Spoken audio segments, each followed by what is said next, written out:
Welcome back, Brad from Yeah. vacation. Though we did do a show on Yeah. Friday after opening day. We kind of snuck one in on people. Shorter show. We just recapped the game. But yeah, so it's fun broadcasting with these new torpedo mics. A little bit thicker on the end above the label of the mic, right? And good Lord, what is going on with that? The torpedo bats, man. How is that? It was not talked about in spring training. It was like never talked about. And all of a sudden, in like game 2 of the season, we've got torpedo bats. Yeah, I'd never even heard of these torpedo bats Yeah. before.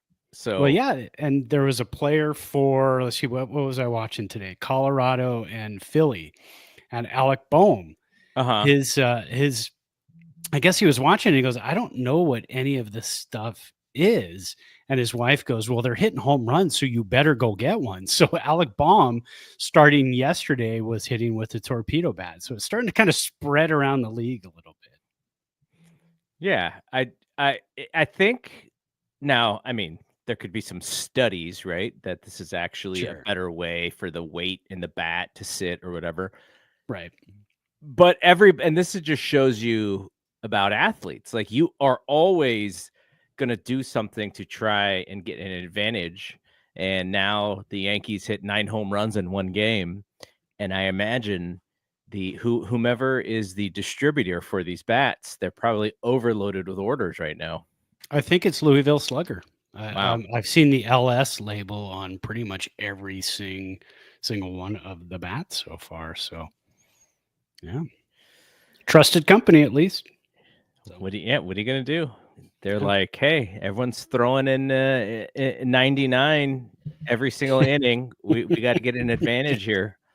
Yeah, square it up, and those things are fat. But I guess there's a couple articles coming out about them, so I definitely want to dive into those because it sounds like a pretty cool idea. I know, some of our players could absolutely use a torpedo bat. I think, somebody like Mikey Yaz could get a little more meat above the label and start crushing some bombs into McCovey Cove. The idea, I guess, is to, if you are looking at where you want people to hit the baseball, like that sweet spot, like it just, I guess it makes that sweet spot sweeter. Yeah. For where you're supposed to hit the baseball. So it's interesting. I mean, it's something that we'll definitely check out as the season goes on. We'll see if we see Adames or Chapman hitting with the torpedo bats. We'll see what's going on there. Give one to Mad Bum. See what happens.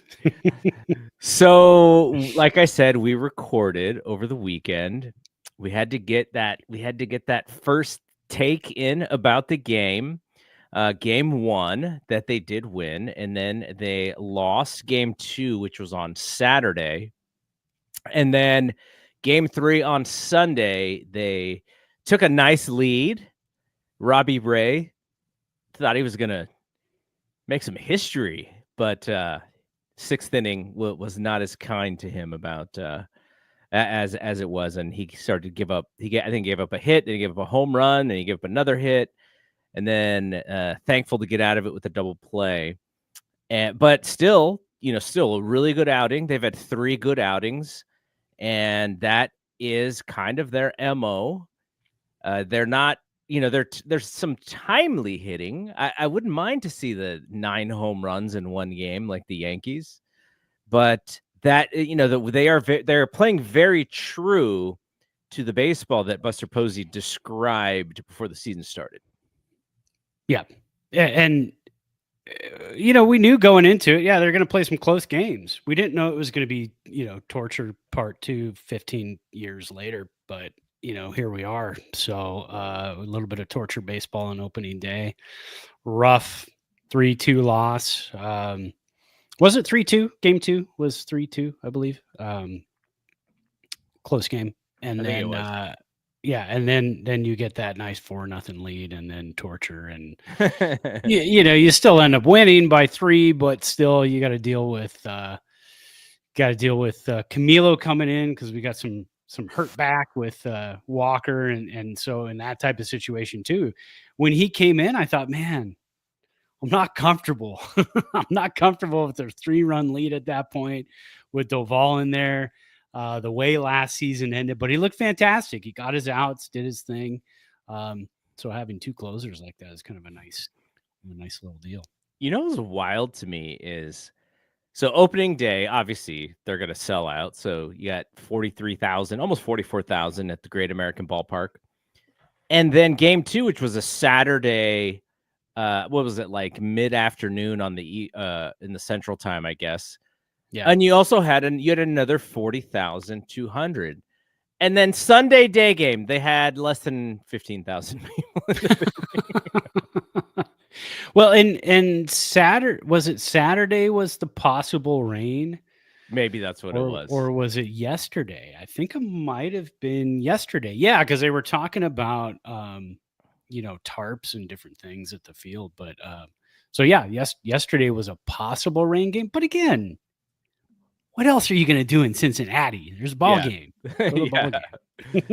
And you got a young and up and coming team. So to take 2 out of 3 from Cincinnati was kind of nice because, in that division, Cincinnati's a potential division winner and a potential wild card team. A lot of the playoff brackets that we've seen so far, predictions at the beginning of the season from some of the experts is, they've got Cincinnati sneaking in as a possible wild card team. So to go in there and take 2 out of 3 right off the bat is kind of a nice deal. And to score 14 runs, also a nice deal. Yeah, I'm watching these games, and I know the way the Giants compete is they're going to have to win close ball games. Mm-hmm. There are going to be games where they just get, the pitching isn't there and teams can score on them and they just won't be able to score. But it's the 3-2 games, it's the 6-4 games that they're going to have to win. So I'm watching the season early on the season through that lens because I just don't see where the offensive explosion is going to be necessarily. Because if they do explode, it's not because they're hitting tons of home runs. It's because they're getting on base and they're getting timely hits. But that doesn't necessarily scale in today's baseball. Like really, hitting the power teams are going to be the ones scoring because you need to hit the ball out of the park. Though the way that defenses and outfielders are switched and how they're shifted and stuff, it's going to take away certain things. But, so the way that they're doing it is kind of a fun way. And you've brought this up because it kind of reminds us of like the mid 80s when they kind of turned the corner with the 1986 team. And the defensive aspect of it, because I wanted to talk to you about this Matt Chapman play. Now it was all the things it was everything that Giants fans were talking about. So there was a play. Tyler Rogers came in. I think he gave up like blooper and then walk.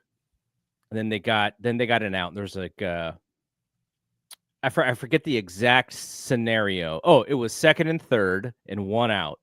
Mm-hmm. So there's a chopper hit to Chapman, and the runners, they immediately go. So the runner from 3rd, he's going on contact, he's scoring.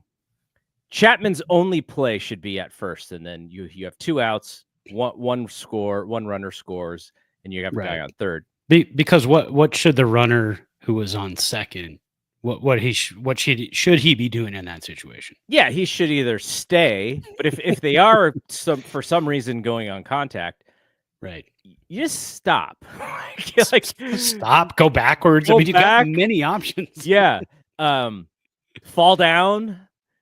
Yeah, and exactly. He just runs straight into where Chapman is. So Chapman didn't tag him stiffly, like he grazed his glove on his jersey. Yeah. But then it enabled him to throw out the runner at 1st to complete the double play, and then their inning was over, and then that was adios muchachos. So I like in one scenario, it's like the defense comes to play, which was tremendous, but in the other end, it's like dumb shit base running early in the season also helps us. So I like I like that because you have if you have smart players playing in, up the middle, playing in your third base, shortstop. We'll see with Fitzy. Fitzy turned double play with Robbie Ray, to get them out of that other inning. Sharp ball hit. He kind of catches a weird hop near the bag and flips it to Adames, and they get the double play. So really heady play there. And yeah, we'll see with Jung-hoo. Jung-hoo looks healthy. He looks good. But like those are the type of things you take advantage of mistakes and you get your pitchers out of spots. So that was really good to see. Now on the other side, and one thing that we're seeing, and you mentioned this on Friday's show, is that Yaz is going to play a lot because when he starts, it's going to be hard to take him out of a close game, because you want his defense in right field. And when he doesn't start in a close game, he is more than likely going to be a late defensive replacement. So Yaz is going to be in there. He's going to have some tough at-bats where fans are just going to go, we hate this. He strikes out with, I did it all year last year, right? Like, is this guy ever going to get a hit with a runner on? But you're also your fallback plan is that he's going to make up some of that by saving runs in right field. So we will probably not see a lot of Yaz getting pulled out in the third inning because of left-handed pitchers coming into the game. I think they're going to stick with him. At least they've shown, they want to. We'll see when push comes to shove if they can continue that.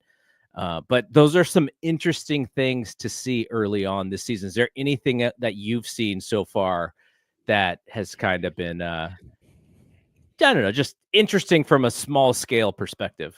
Yeah, a small scale. I'm hoping this isn't the team that struggles against velo. I mean, we saw in game one, Hunter Green, 17 strikeouts for this team. And now it wasn't, I think Hunter Green only had 8. The bullpen had like 9. So it wasn't just because he was pumping velo. But then game 2, Giants come back and only strike out once. Yeah. But they ground into 3 double plays. So I'd almost rather have the strikeouts at that point. You give somebody else a chance instead of getting 2 outs and one swing. And then in game 3, they strike out 7 times, which is normal. That's a normal clip. Against the Astros tonight, game is on right now, and in the first inning, Willie Adames struck out, so it's 1 strikeout in this game so far. So I'm hoping this team. I mean, it's been touted as a contact team. This team's going to go out there and make contact. They're not going to strike out a bunch. They're going to put the ball in play. And you have to with this type of team. You don't have 3 or 4 guys who are going to hit 40 home runs. You've got 1 guy maybe that's going to hit 30 home runs, and you hope you've got another guy who can hit 30 home runs. That's this team.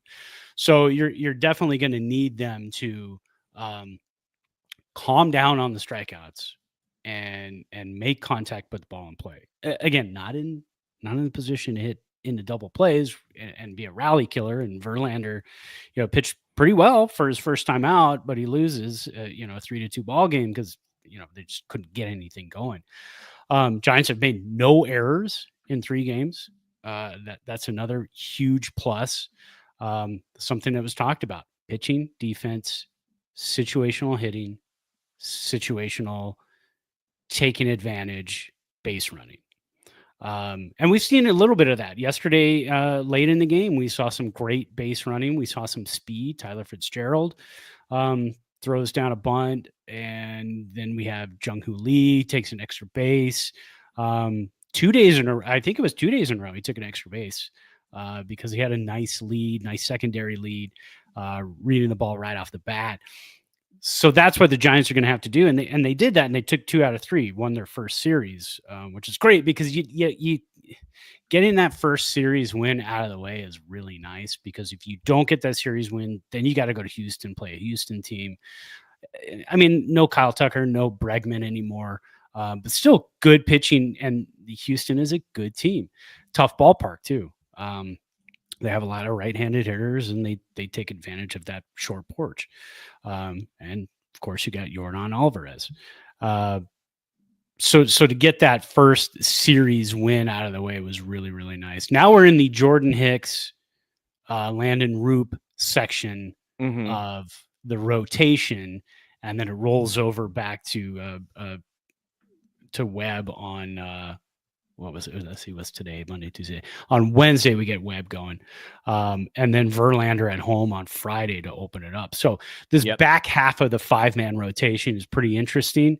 One of your sons is just texting us now saying that, and I can't see because my eyes and how small the numbers are on the screen that I've got going, but it looks like Hicks is pumping some 100-mile-an-hour fastballs. Is that what I'm saying? So the thing, the little pitch reader is saying 100-mile-per-hour sinkers. That's how it's being described on the screen. I mean, we've seen him throw 97-mile-an-hour sinkers. I don't remember if I saw him throwing 100-mile-an-hour sinkers last year. Yeah. He's reaching back early, which is not a good sign. You don't want to reach back too early, but the bullpen is fresh. You did have an off day. So pump them, young man. Yeah. They're sitting on it though. I just saw someone lasered a 97-mile-per-hour one into center field for a base hit. So let's go back to the Tyler Fitzgerald steal, because they did it in a weird way. So Fitzgerald is on first, Lamont Wade is at the plate. And my thought was, see if Fitzgerald can steal second, and then if you do want to bunt, then you can bunt him over to third. They did it the opposite way. They had Lamont Wade. It wasn't a complete sacrifice bunt. Like it was a really good bunt. I almost wondered if it was a drag bunt. I didn't look at it again to see if it was, but it was an excellent bunt. Lamont Wade gets thrown out by less than a half a step. Like it was bang bang at first. And then so now Fitzy's on second, and then they have him steal. Now, at that point, if he steals second, Lamont Wade doesn't even have to bunt. You go, okay, there, you got a great eye. Or he does bunt him over to third. Or he could bunt him over to third, or he's got a great eye. They may not give him much, and he just walks, and you got first and second. It does set up a force, but you have 2 runners on, and then you have Adames coming up. So I just thought it was interesting the way that they did that, because it was not necessarily conventional having him steal third. And fact of the matter is, I think Wins still thinks he's out. He still thinks the guy's out at third, and it was really, really close. There were a couple angles where it looked like he was out, and then there were a couple angles that it looked like he was safe. So I couldn't even tell which one the people in New York used to identify what the call was. I was shocked they overturned that one, because those are usually types of ones where you need to have clear evidence. There was a Dodgers Tigers play at the plate the other night where the Tigers player was safe, but then they go to the replay and it's like, well, maybe he touched his calf at the same time the glove hit the plate, because he was wearing one of, the Tigers runner was wearing one of those big oven mitt gloves for protecting your finger for stealing bases. And he, kind of jumped over and made the play, and it was bang, bang. They called him safe, but then they went back and overturned it. Same thing happened in our game yesterday. Not clear evidence, but they overturned it. And I was kind of shocked that they're overturning calls like that. And we have seen it the last few years. And usually in the NFL, you don't get calls overturned like that. They'll just say, no, we're going to leave it the way it is. And there's just not enough. It's way too close. We're not going to change it, which I respect. I mean, leave it as the call on the field. I have a hard time respecting the replay turnovers on calls like that, even though it went in our favor. It's a tough one, because you look at that and you go, well, he was called out, and I didn't see much to say he's definitely safe. So that's where you kind of run into issues with replay and baseball, the difference between baseball and football. Mm-hmm. So the thing that I would be really interested in is if they believe they have other players like Fitzgerald who they will let loose like that. If Jung-Hoo Lee is on second, do they attempt to steal third with him, knowing that they really, really want that run to give themselves a little bit bigger of a cushion. Like, who else would run in that scenario outside of Tyler Fitzgerald? That's like Lee, and that's probably it.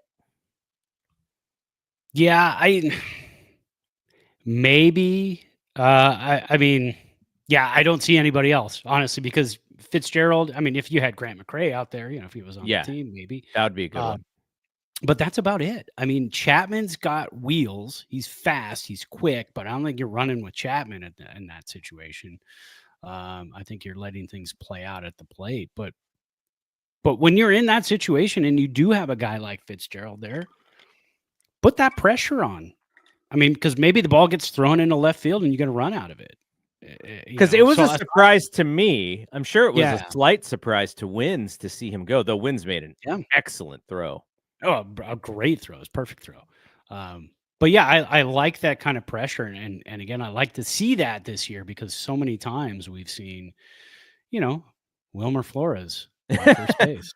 And then you got a log jam behind him. You can't do anything. When I see that poor guy run to first, I almost wish that if he hits a ground ball and it's fielded, that Bob Melvin's like, okay, if you see that it's fielded, you are allowed to just turn around and come back to the dugout. Like, you do not have to finish running this thing out because this dude just legs. Yeah, it just looks like he's in pain running. And go ahead. No, I was going to say, did you see how MLB The Show did him dirty this year? No, I didn't. Last year, his speed was a 6, and if you out there aren't familiar with MLB The Show, they give ratings to each attribute for the players in the game, and it's on a scale from 1 to 99. And last year he had a 6 speed. This year he has a 4 speed. Actually dropped him. That tracks. It does. It definitely tracks.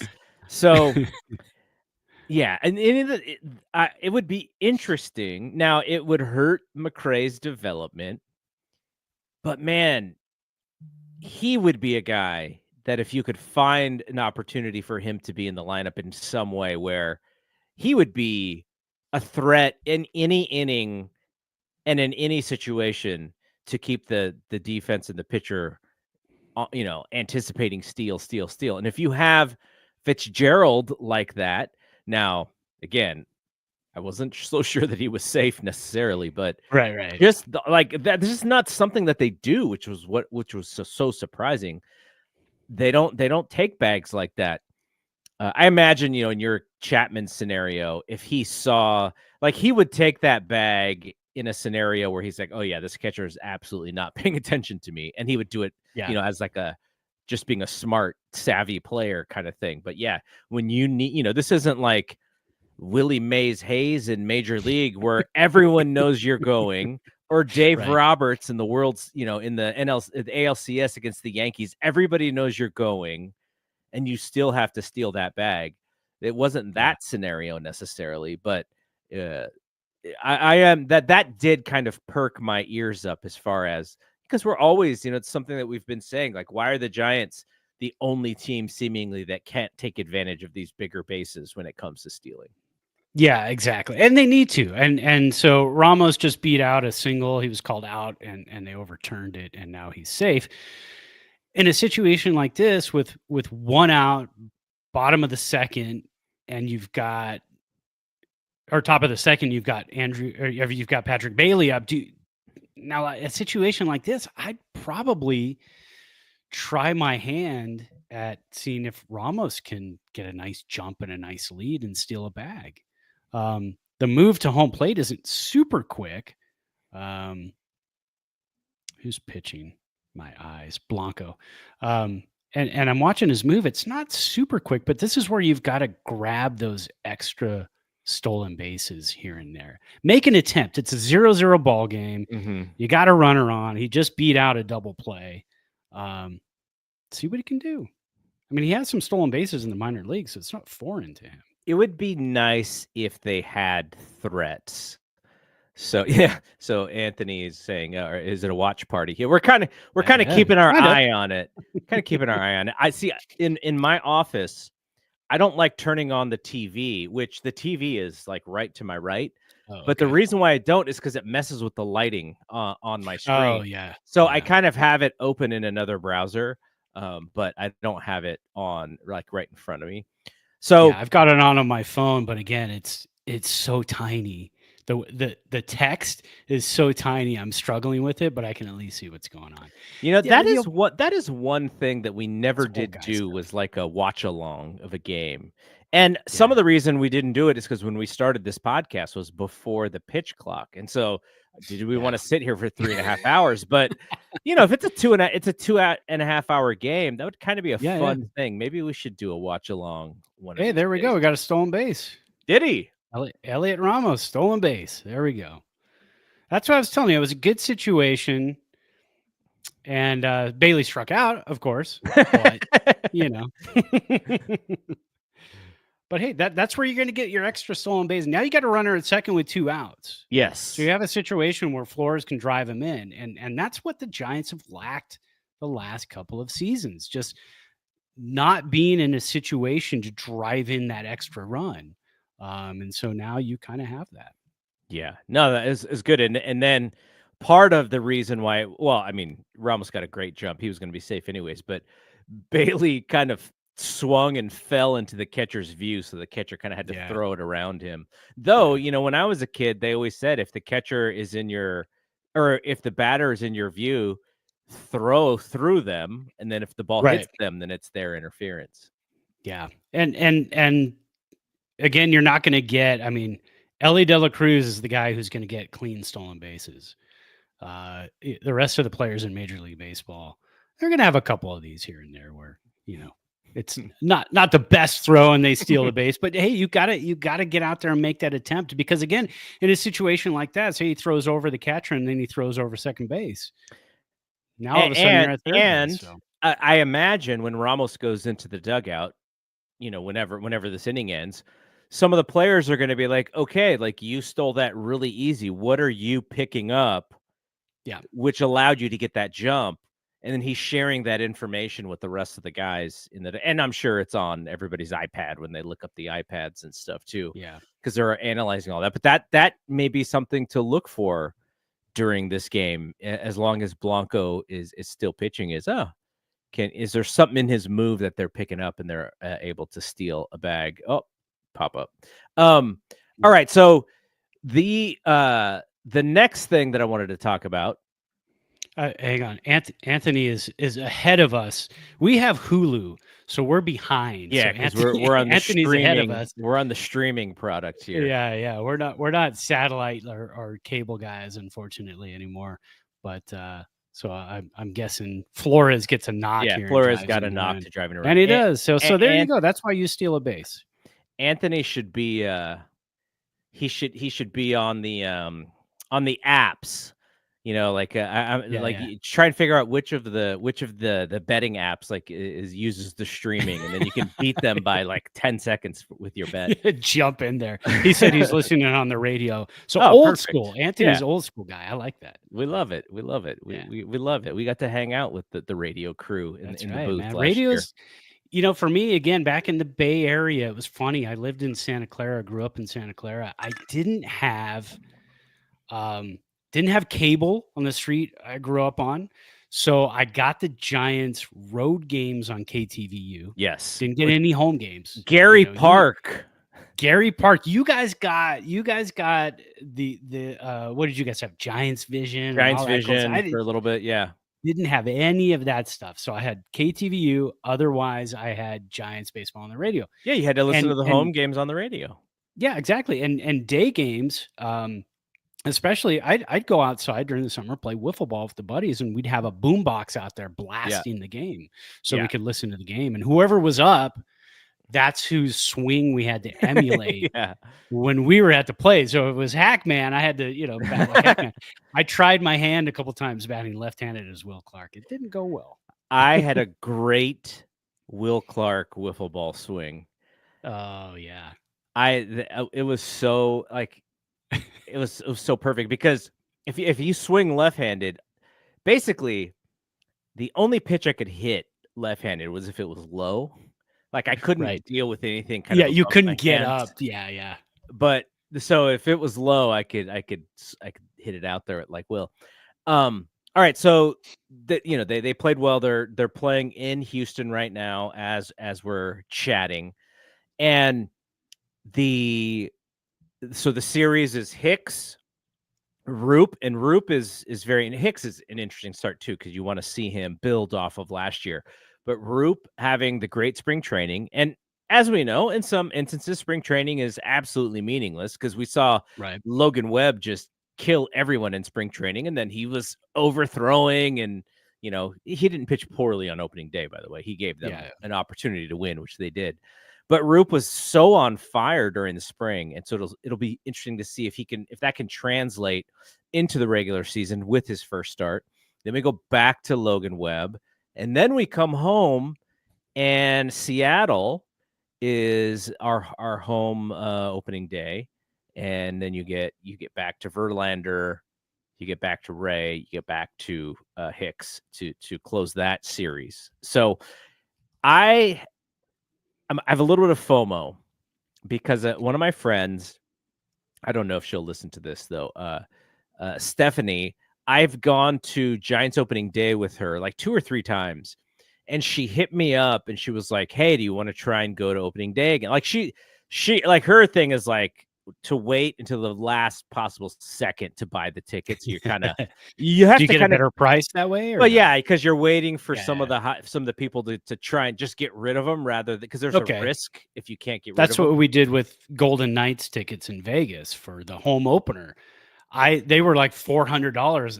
I got them. I waited till like a week before, bought them 5 days before, got them for $100. Yeah, yeah. No, and that's kind of the thing. I did that same thing with the World Series in 2014, and so I was like, I probably can't. I'm taking some time off in a few weeks, so it's probably not. I could. I mean, I could pull it off, but Friday's a hard day for me, anyways. So I was just like, yeah, at some point we'll figure out a game. And so then, so I got a little bit of FOMO because it's like, it's right there. It's going to be, it's the new season, but I'll be fine. I'll be home, turn on the TV and get my laptop and work while the game is on. So that'll be fine. But and you've got some games coming up in June. So there you go. Yes. When you and the fam come out, we got a couple. So I was just trying to figure out so they play these close games in Cincinnati. What is the expectation for Houston? I mean, Houston is always competitive. Yeah. So, they're a good team. I think we would say they're a good team. But what do you want to see against these in these next few games? Like, do you want to see them build on what they've done, or you want to see them hit I mean, I would love for them to hit a little bit better, but what I wanted to see, I got yesterday. I wanted to see them go out to like a 4-0 lead and hold on and win the ball game. So I saw that yesterday. Opening day, we saw them also do the same thing, hang on to a lead once they got it late in the ball game. And I think Houston's a little bit like Cincinnati. They have the track record of being a great team. But again, they did lose some key pieces. You lose Kyle Tucker, you lose Alex Bregman. You do add Christian Walker. I'm trying to remember who else they added, but Altuve is in the outfield. He's like left field right now, I think. Yeah, actually, Dubon's in left field tonight. Oh, okay. And man, Hicks is still pumping. He's got 3 strikeouts now in 2 innings. So I pretty much want to see them continue to hold on to leads late because, again, we talked a lot about the bullpen. Everybody's talked a lot about the bullpen in the offseason, that being a strength. They didn't have to do anything. They didn't have to go out and get any bullpen pieces. As a matter of fact, they subtracted Taylor Rogers from the bullpen. So to see the young guys out there pumping 95 to 100, Camilo Duvall coming in yesterday for the save, and you still got Ryan Walker who could be ready today. We don't know. But yeah, I guess the tough thing is Jordan Hicks tonight and Landon Roop tomorrow night. seeing what the 4 and 5 guys can do, because it really holds up what 1, 2, and 3 can do. If 1, 2, and 3 are fantastic, but 4 and 5 are, in the toilet, I mean, that's a 3 and 2. You're looking at it just barely above 500 ball club. And the other thing is that with Hicks, we know historically so far, he's not going in the 7th inning. Like, this is not what he does, right? And so the bullpen's got to be ready today for today's game, which is still in the 2nd inning as we're recording, or the end of the 2nd inning. And also Roop, like, who knows? Roop is a wild card. We'll see how he does. And maybe you have the long relievers, kind of, maybe like Birdsong is ready today and tomorrow. Like Melvin's like, hey, this is an opportunity for you to be ready. Oh, you almost pitch, or your mentality is almost like you're a starter, because you could come in earlier than later. So that will be interesting to see how they handle that. You mentioned it, and I forgot to mention it, which is Ryan Walker did have some back stiffness. So he wasn't available Saturday, and he was not available Sunday either. So that's why we saw Doval save the game on Sunday. Do you think, like, how would you manage 7, 8, and 9? If you need to get outs in 7, 8, and 9, you got 3 relievers. You got Rogers, you got Doval, you got Walker. How do you maneuver through 7, 8, and 9? I think honestly, you got to mix in Miller too, because he's your only lefty. He's your only lefty. Yeah. So if you're in a 7, 8, 9 situation where you got 3 tough lefties coming up, you're going to see Miller in 7 or 8, depending on, what they think they can do. Obviously I still stick with Ryan Walker as your closer. He earned it late last season. He hasn't done anything to lose it. I mean, he's got a back issue. Once he comes out of that, he'll be fine. So he's 9. And I think you just got to feel it, because if you can throw, I'd almost like to see 7 Doval, 8 Rogers, 9 Walker, because then you're going, hard fire in the 7th, then you're going Rogers in the 8th, then you're going hard fire again in the 9th. Kind of throw things off a little bit, but you also run the risk of 7 and 9.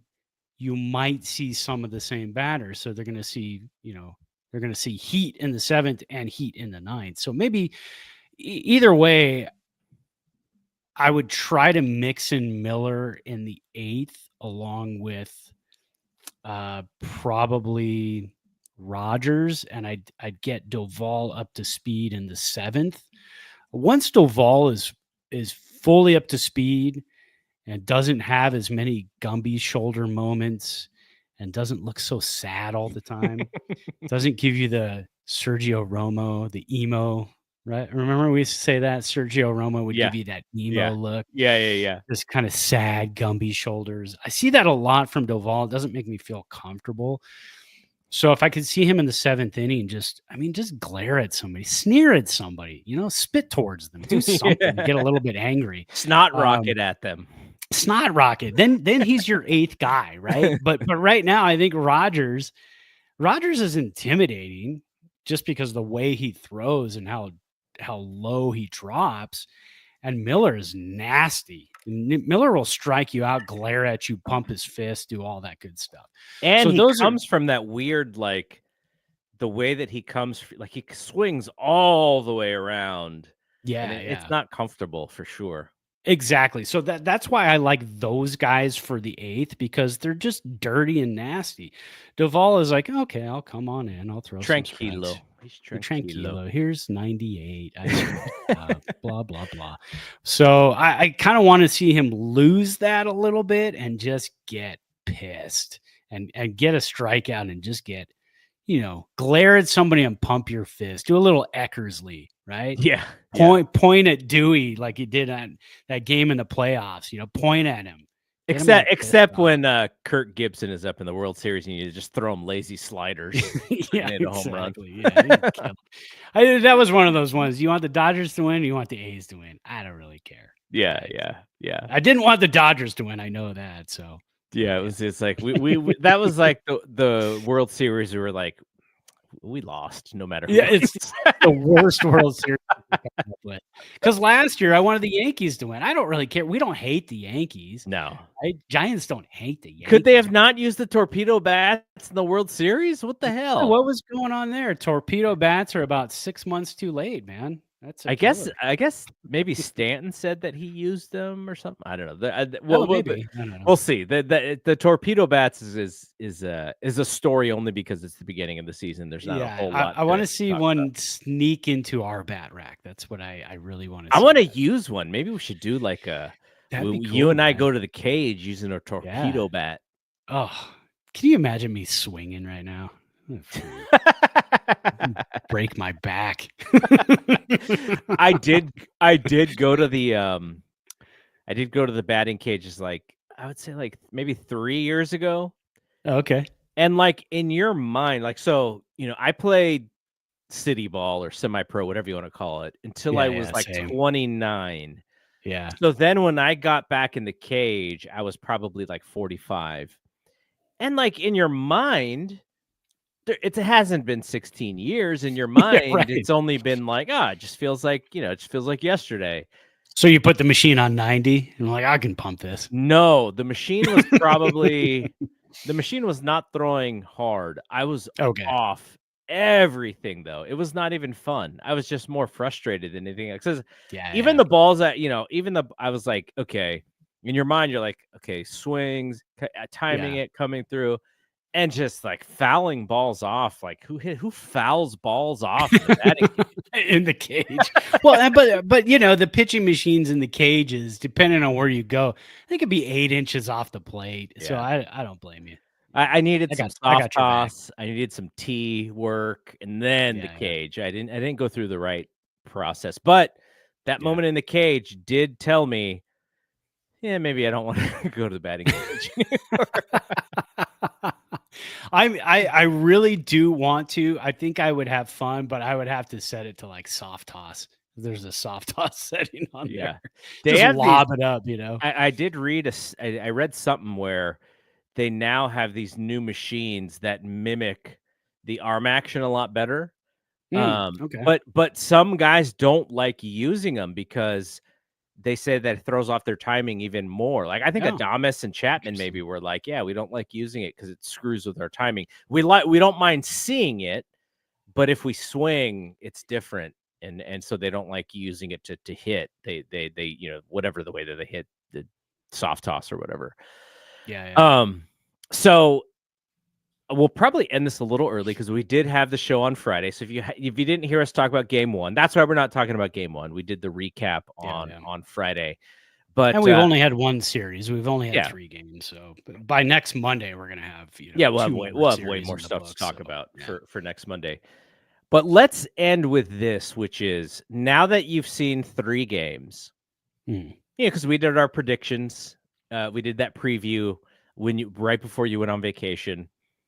Is there anything you would like to go on a limb now? Small sample size, everything, but baseball season's back, man. Do you guys get to?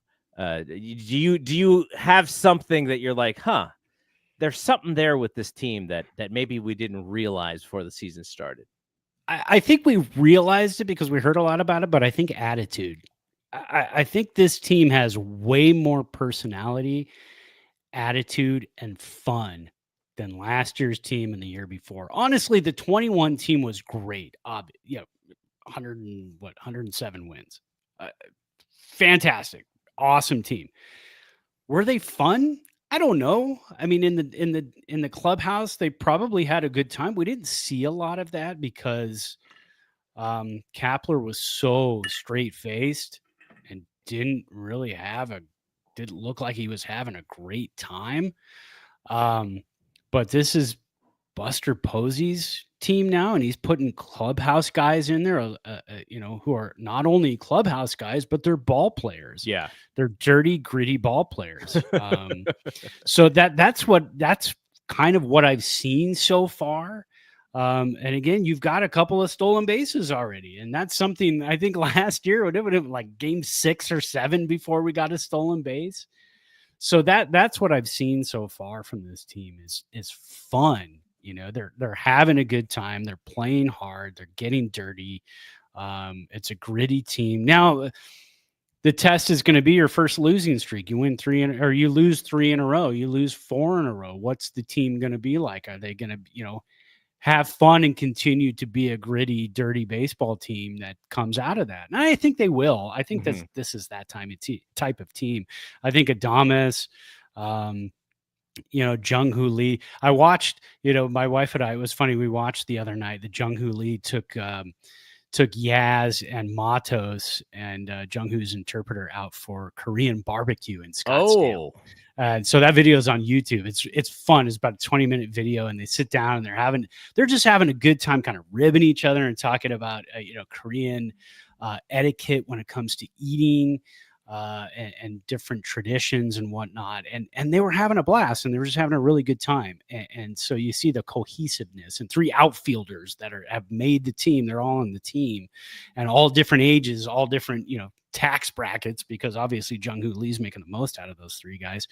And so it was fun to watch. And so I hope we see more of that from Giants social media teams. And I'm looking forward to going to some games this year. I hope we don't get some 2-hour and 15-minute games. Yeah, we did. I hope we stretch it out a little bit towards 3 hours, because that's the whole thing, is the prices haven't come down and you're there for like 2 hours and 10 minutes. So yeah, no, exactly. Yeah, and hope my car doesn't get stolen this year. That would be nice.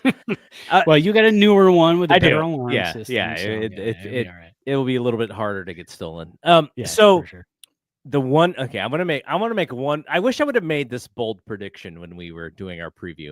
Okay. Here's my bold prediction. Matt Chapman, Willy Adames both make the National League All-Star team. I don't know that they will start, because that whole starting thing is about, a lot of it is about popularity, and the Dodgers are going to have so many All-Stars this year. It's not even going to be funny. Yeah. But I think this is going to be a year where Matt Chapman may not hit more than 260. Like, our guy Haruku, will tell us. Will tell us. So I can't be too bold, because he's going to come at me. But he's going to come at you with Crapman. Matt Chapman's going to make the All-Star team. Adames has started a little slow. He's hit some balls on the nails that he didn't really get credit for. But I think those 2 guys are going to make the All-Star team, which is going to be awesome, because that's going to tell you that, when you have infielders make the All-Star team, that is good for just overall the baseline of what your team could be. I think Jung-Hoo Lee has an outside chance from a popularity standpoint. Now, I don't know, they're sending ballots out to Korea, if the Korean fans are going to jump online and figure out a way to stuff the ballot box for Jung-Hoo Lee. That could be an interesting one, because, and here's the thing, right? We know that the Dodgers have figured out a way to make a lot of Japanese fans Dodgers fans, right? When you have the best hitter in baseball, maybe the best player in baseball in Shohei, and then you have Yamamoto and Sasaki, like, you're creating a fan base out there. Why can't the Giants do that in Korea? Why can't they utilize Jung-Hoo Lee? And maybe there's a pipeline for some Korean players to come to the Giants. I think that would be really interesting. So I think at least 2 All-Stars who are non-pitchers, because, Logan Webb always has a great chance to make the All-Star team. I think Ryan Walker has a great chance to make the All-Star team. So position players, though, not as easy to make the All-Star team. Elio made it last year. I'm not saying he can't make it. He's already had a great start to the season, but I'm looking at those infielders, right? Our third baseman, who we just signed to a 5-year deal, and our shortstop, who we just signed to the biggest deal ever in San Francisco Giants history. My prediction is those guys make the All-Star team. Honestly, we could have 4 All-Stars. You could have Webb, like you said, throw in Webb and Ramos, because Ramos, I mean, God, he's off to a terror of a start already. And especially, I think he's probably going to hit 2 more home runs in Houston when that Crawford walks. So add 2 more. And the Oppo shot he hit in Cincy the other day was just nasty. Yeah. So I could see him if Adames doesn't get to 31st, Ramos is going to get to 31st, and we'll have our first 30 home run guy since Barry Bonds. Either way, it's got to happen this year. Would have Belt hit 29 that year? Look, if Ramos has the type of season where he's even in talks to make the All-Star team, the Giants offense is going to be better than we realize, because he so JJ, I had my son who was texting us about Hicks hitting 100. We were talking about the younger players, these second-year players, and he was saying, why is Fitzgerald hitting 9th? Like, they don't trust him. And I said, it's not that they don't trust him, it's that they're looking at the second half of the season, and pitchers had figured him out, and he wasn't doing much. And same with Ramos to an extent. Like, he didn't fall off as poorly as Fitzgerald did, but you're relying on him in a way that he's never been relied on before. Elliot Ramos is expected to be a force in the middle of the lineup. If he is, the Giants are good. If he isn't, the Giants are probably not good. And so he's kind of one of those players where if he produces, and you're rooting for him, you're rooting for everybody to produce, but if he produces, more than likely your offense is going to be better than you realize. So that's kind of the one. I think even more than Chapman, even more than Adames, Ramos is the key guy in the middle of that lineup, that if he has a good season, I think that means some really good things for the offense. Well, the other thing is, speaking of Ramos, he's up now because Chapman's walked for the second time in this ballgame. But the other thing about Fitzgerald, I think another reason you bat him 9th is just because, like you said, the track record, it's not there. We have small sample sizes, but you have a speed guy. So if he can get on, then he's not going to clog up the bases. Usually if you have like a 9 hitter, they're usually slow, usually have a hard time getting on. So he's not going to clog up the bases for the guys in front of him. So then you roll the lineup back over, and against lefties, you've got Ramos. Against righties, you've got Lamont Wade Jr. So you've got another guy who can get on base now and then possibly drive in a speedy Fitzgerald. You hit one in the gap. You hit a double with one of those guys. There's another stolen base attempt, Chapman, and he doesn't look – he looks like he might have gotten hurt, but I think he's all right. No, he's got his left hand behind his back. Oh, he's safe though. Yeah, he's safe. So he got a stolen base. There you go. So anyways, you get a guy like Fitzgerald on in the 9th spot, and then you got 1, 2, 3, and then you got the possibility of driving driving him in with a double in the gap, because he's going to score from first base on a double. Yeah. So that's why I like Fitzgerald batting 9th. And it's a lengthy lineup when you look at it that way too, because you get to that 9 hitter and all of a sudden you're like, oh, we got 9-1-2. It's not as bad as a lot of 9-1-2. Right. Yeah. All right. So we'll take in these next, including today's game, these next 6 games before we come back next Monday. We'll have more stuff to talk about. Hopefully they continue to play really solid baseball. They have not lost a game for any reason other than, like you mentioned, the double plays, but they have not lost because they have played poorly. Right. The Reds played 1 game better than them, and they played 2 games better than the Reds. And you kind of like that. You're not beating yourself, and we'll see what happens in the rest of the Houston game. They're still up 1-0. What is it? 4th inning? 4th inning and 2 outs. Stealing bases with 2 outs. It's kind of our MO now, right? I guess that's kind of the way to go. So we'll be back on Monday talking about we'll get to experience opening day, even though neither of us will be there. But the Giants do the pageantry part of opening day very well, so I'm sure they'll have some fun stuff. So I also want to thank Anthony Merkovich, who was checking in with us during the live chat. I actually tried tweeting out the link, but I guess something's funky with Twitter. Twitter down again. That's been a little bit more frequently of late. Elon must not be paying the bills. He's doing too much shystering out there, not paying his own X bills. So, all right.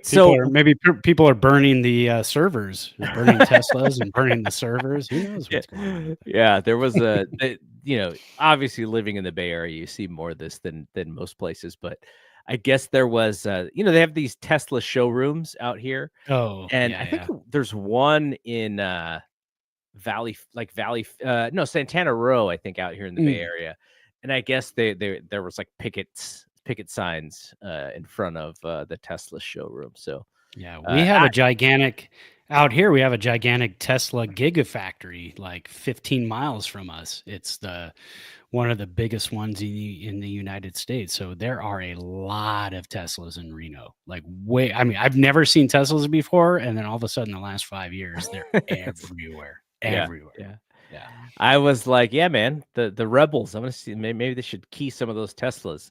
I'm just kidding. Totally kidding. It's a joke. I don't want anyone to get in trouble. Yeah. Just a joke. Vandalism bad. Yeah, just a joke.